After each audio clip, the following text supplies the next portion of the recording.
बिस्मिल्लाहिर्रहमानिर्रहीम। अस्सलाम वालेकुम। आजकल मुल्क पाकिस्तान में 26वीं आइनी तरमीम का ज़ोर शोर है और वाक़फ़ान हाल और PTI के अकाबीन का कहना है कि 26वीं तरमीम के पीछे ज़र और ज़ोर है। ये ज़र और ज़ोर का शाखसाना है और ये तो हम सब जानते हैं कि ये बड़ी उजलत में पास करवाई गई है और उसके लिए जो कुछ पापड़ बेले गए हैं, जिस तरह की मुहिम जो की गई है और लोगों को उठाया गया है, अगवा, बाकी मामलात, मुकदमात, हरासा करना, सारी चीज़ें रिपोर्ट होती रही हैं और PTI के लोग अपने हवाले से अपने लोगों पर जो कुछ उनके साथ सलूक किया गया उसको मंजरां पर लाते रहे हैं। खैर, जिस तरह भी हुआ, ये 26वीं तरमीम आइन का हिस्सा बन गई और उजलत में बनी, लेकिन बन गई। एक पंजाबी का मुहावरा है कि काली आंखें टोए। मुझे टोए से याद आया, एक शख्स ने अपना घर तामीर किया और आप जानते हैं तामीरात के दौरान जब आप घर बनाते हैं, कंस्ट्रक्शन करते हैं, तो मलबा उससे पैदा होता है, जो तोड़ फोड़ होती है और कुछ सामान बच जाता है, मलबा बच जाता है। मलबे का ढेर हर तामीर शुदा घर में ज़रूर होता है। तो मालिक से मज़दूर ने पूछा कि ये जो मलबे का ढेर है, ये जो मलबा बच गया, इसका क्या करूँ? तो मालिक ने बड़ी बेइत्तनाई से कहा कि एक गड्ढा खोद के ये मलबा उसमें दफन कर दो। तो मज़दूर भी शायद किसी वफाकी काबीना का हिस्सा रहा था। उसने अपनी अक्ल सलीम इस्तेमाल करने की बजाय मालिक के हुक्म की तामीर बजा लाते हुए एक गड्ढा खोदा, जिसको पंजाबी हम टोया कहते हैं, और वो मलबा उसमें दफन कर दिया। अब जब मलबा दफन हो गया तो जो उस गड्ढे की, उस टोए की मट्टी थी, वो बच गई। अब सवाल ये पैदा हुआ कि इस मिट्टी का क्या किया जाए। उसने फिर मालिक से कहा कि मैंने आपके हुक्म पर वो जो मलबा है वो दफन कर दिया है, लेकिन जो गड्ढे की मिट्टी है वो बच गई, उसका क्या करूँ?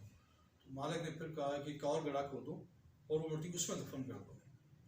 सो ये सिलसिला यूं ही शाम तक चलता रहा। वो मिट्टी दफन करने के लिए, मिट्टी ठिकाने लगाने के लिए गड्ढा खोदता रहा, लेकिन आखिर बार एक फिर मिट्टी का ढेर बच गया। सो बात यह है कि हम कब तक एक दूसरे का मलबा दफन करने के लिए, एक दूसरे पर मलबा डालने के लिए, गिराने के लिए गड्ढे खोदते रहेंगे, एक दूसरे के लिए गड्ढे खोदेंगे, खुद उसमें गिरेंगे, फिर उठेंगे, फिर गिरेंगे। ये कब तक ऐसा सिलसिला चलता रहेगा? और ये आज के अखबारात की रिपोर्ट है। कल लाहौर में वज़ीर आज़म शहबाज शरीफ और मुमकिना वज़ारत उज़्मा के उम्मीदवार बिलावल भुट्टो ज़रदारी के दरमियान एक मुलाकात हुई और उसमें 27वीं तरमीम का इंदिया दिया गया है, या शोशा छोड़ा गया है और ये मज़ा सुनाया गया है कि 26वीं तरमीम में कुछ आइनी झोल रह गए हैं। डील और ढील के बावजूद कुछ उसमें आइनी सुकम रह गए हैं और डील और ढील से मैं आपको अर्ज़ करता चलूँ, ये लफ्ज़ पूरे मुल्क में इस्तेमाल होता है और अल्हम्दुलिल्लाह ये लफ्ज़ मैंने इस्तेमाल किया था सबसे पहले कमोबेश 2003-04 में, और 2005 में मैंने कॉलम में लिखा था इसी उन्वान के तहत। ये चूँकि मैं इस तरह के उन्वानात, मेरे कॉलम जो कारी पढ़ते हैं उन्हें पता है कि मैं इस तरह के उन्वानात मुंतखब करता हूँ अपने कॉलम के लिए। बहरहाल खुशी होती है जब कहीं भी लफ्ज़ डील और ढील एक साथ इस्तेमाल होता है, तो मुझे जो फरेजी आमियत का दौर था शुरू का 2003-04 का, वो याद आ जाता है। बारकैफ 27वीं तरमीम पास होती है नहीं होती, ये तो आने वाला वक्त बताएगा, लेकिन 26वीं तरमीम में हुकूमत ने यह एतराफ़ कर लिया है कि उससे उनके मकासद पूरे नहीं हुए या पूरे होते हुए नज़र नहीं आ रहे। खैर, काजी रुखसत हो गया और जाते जाते बहुत सारे सवालात और निशानात अपने पीछे छोड़ गया है और हमारे यहाँ चूँकि लकीर पीटने का रिवाज है, लोग लकीर पीटते रहेंगे और मातम करते रहेंगे और सवाल उठाते रहेंगे, उंगलियां उठाते रहेंगे। काजी मेरे नज़दीक माजी का हिस्सा बन गया है काजी ने रिटायरमेंट के बाद एक रात भी पाकिस्तान में क़याम करना मुनासिब नहीं समझा। उसी रोज़ जो उसका आखिरी दिन था अदालत में, काजी के मामला पहले से तय थे, रखते सफ़र बांधा हुआ था, और उसी रोज़ काजी टेक ऑफ कर गया पाकिस्तान से। और कहा जा रहा है कि लेक्चर देने के लिए गया, और उसके जो मुट्ठी भर हामी हैं वो ज़मीन आसमान के खिलाफे में ला रहे हैं उसकी शान में कि देखें जी पाकिस्तान के लिए बहुत बड़ा एजाज़ है। वो लेक्चर देने के लिए उसे मुंतखब किया गया है। लेक्चर तो वो अपने मनसब पर बैठ कर भी बहुत देते थे, लेकिन लेक्चर देने में और अमली तौर पर आपके किरदार में बहुत फ़र्क है। अगर आप भाषण देते हैं, लेक्चर देते हैं, लेकिन आपका जो किरदार है वो उनसे मैच नहीं करता, मुताबिकत नहीं रखता, तो उनको कोई फ़ायदा नहीं है। और काजी का माजी बनना, किस्सा माजी बनना, ये नविश्ता एतबार था। काजी ने जिस तरह अपने मनसब पर बैठ कर इंसाफ का खून किया और अपने मनसब के साथ इंसाफ नहीं किया, वो एक तारीख़ का हिस्सा है, और तारीख़ और तकदीर उसका हिसाब ज़रूर लेगी। बहरहाल ये जो काजी के लिए ज़मीन आसमान के खिलाफे में ला रहे हैं, मैं उनकी खिदमत में अर्ज़ करना ज़रूरी समझता हूँ कि काजी तुर्किया जाएं या बरतानिया जाएं या चांद पर जाकर बैठ जाएं, तो आपने जो अपने किरदार से अपने लिए कमाया है वो आपके साथ साथ जाएगा, आपका ताक़ुब करेगा, बल्कि आपसे पहले आपकी डेस्टिनेशन पर, आपकी मंजिल पर आपसे पहले पहुंचेगा। आपका तारुफ, आपकी तारीफ़, आपकी शोहरत, वजह शोहरत। सो चांद पर बैठ जाने से भी मौसूफ़ का दावर नहीं हो सकते हैं। और जो जिस तरह का कंडक्ट था, जिस तरह का उनका रवैया था, अपने आइनी मनसब पर विराजमान होने के बाद जिस तरह उन लोगों की पगड़ियाँ उछाली, उनकी इज़्ज़त नफ्स मजरूह की, जिस तरह उन्होंने मखसूस जमातों के लिए आसानियाँ पैदा की और एक बड़ी जमात का रास्ता रोका और उसके इंतहाबी निशान से महरूम किया, वो सब के सामने है। दूसरी तरफ हमारे यहाँ बाज़ लोग समझते हैं कि जो शोहरत है ये इज़्ज़त है। उनकी खिदमत में अर्ज़ करता चलूँ कि इज़्ज़त में और शोहरत में ज़मीन आसमान का फ़र्क है। और अगर आप वाक़या करबला को देखें तो उसमें इज़्ज़त, अज़मत वो नवासा रसूल सल्लल्लाहु अलैहि वसल्लम या हज़रत इमाम हुसैन के हिस्से में आई इज़्ज़त, और जो हज़ीमत और शोहरत है वो यजीद का मुकद्दर बनी। सो शोहरत में और इज़्ज़त में बहुत बुनियादी फ़र्क है। और जब किरदार की बात करते हैं, इज़्ज़त की बात करते हैं, मैं आपको एज अ तालिब इल्म अर्ज़ करूँ कि इज़्ज़त किसी मनसब की मोहताज नहीं है।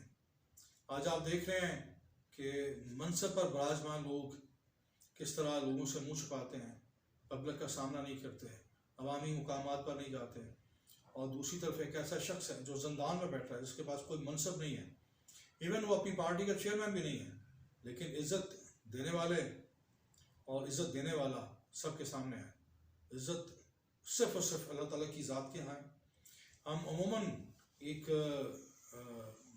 अपने रोज़मर्रा की गुफ्तगू में चीज़ें कोट करते हैं कि ये मेरा महल है, ये मेरा कसर है, ये मेरी कोठी है, मेरा बंगला है, ये मेरा कारोबार है, ये घर है, ये मेरी जायदाद है, प्रॉपर्टी है, मेरी गाड़ियाँ हैं, ये मैंने बड़ी मेहनत से कमाई हैं, ये जो पैसा है मैंने बड़ी मेहनत से कमाया है। हालांकि रिज़्क़ खालिसन ये अल्लाह ताला की स्वादीद है, अल्लाह ताला की तकसीम है, उसका वादा है कि मैंने रिज़्क़ देना है। ये कमी बेशी जो है उसकी तकसीम है, उस पर हमें उसका शुक्रगुज़ार रहना चाहिए। जो कुछ हमारे पास है, जो हासिल है, उसका ही हम शुक्र अदा नहीं कर सकते। ला हासिल की ख्वाहिश में आप हासिल का मज़ा किरकिरा कर लेते हैं। बारकैफ अल्लाह ने रिज़्क़ देने का वादा किया है, अल्लाह ने इज़्ज़त देने का वादा नहीं किया। अल्लाह ने कहा सबको रिज़्क़ मैं दूँगा, लेकिन उसने ये कतई नहीं फरमाया कि सबको इज़्ज़त मैं दूँगा। रिज़्क़, ये नेमतें, ये आसाइशें, ये जाहो जलाल, ये सब कुछ, ये तमकनत, ये महलात जो हैं, ये खालिसन अल्लाह की देन है, उसकी तकसीम है। इंसान रिज़्क़ नहीं कमाता, वो एक हरकत करता है, असबाब करता है, असल देने वाला अल्लाह ताला की ज़ात है। लेकिन इज़्ज़त कमानी पड़ती है इस दुनिया में, और आपके कौल व फ़िल से, आपके किरदार से, आपके अफ़कार से आप इज़्ज़त कमाते हैं, वो आपको प्लेट में रख के नहीं मिलती। अगर आपने इज्जत कमाने वाला काम नहीं किया, आपने दूसरों को इज्जत नहीं दी, तो आपको इज्जत नहीं मिल सकती। आप भले कितने बड़े आईनी मनसब पर बैठे हों, अगर आपने उस मनसब के साथ इंसाफ नहीं किया, आपने अपने पास आने वाले साइलिन के साथ इंसाफ नहीं किया, उनको इज्जत नहीं दी, उल्टा आपने उनकी अगर इस तरह तार की है, तो ये भूल जाएं कि आपको इज्जत मिलेगी ना इस जहान में ना उस जहान में। ये सब कुछ हमारे सामने है, एक खुली किताब है। जो लोगों का हशर हो रहा है, जो जिस तरह लोग जिल्लत समेट के अपने आईनी ओहदों से रुखसत हो रहे हैं, ये हमारे सबके लिए सबक है, सबक आमोज़ है। तो मैं उन अहबाब की किस्मत में, अहबाब की खदमत में फिर अर्ज़ करता हूँ कि दूसरों की खुशामद में, चापलूसी में, कसीदा ख्वानी में हद से तजावज़ ना करें। जो आवाज़ खलक है, आवाज़ खलक ही अल्लाह ताला का नकारा है, जिसको कौम इज़्ज़त ना दे, जो कौम की नज़रों से गिर जाए, वो चाहे को हमालिया पर चढ़ जाए, चाहे चांद पर पहुंच जाए, वो कदावर नहीं हो सकता।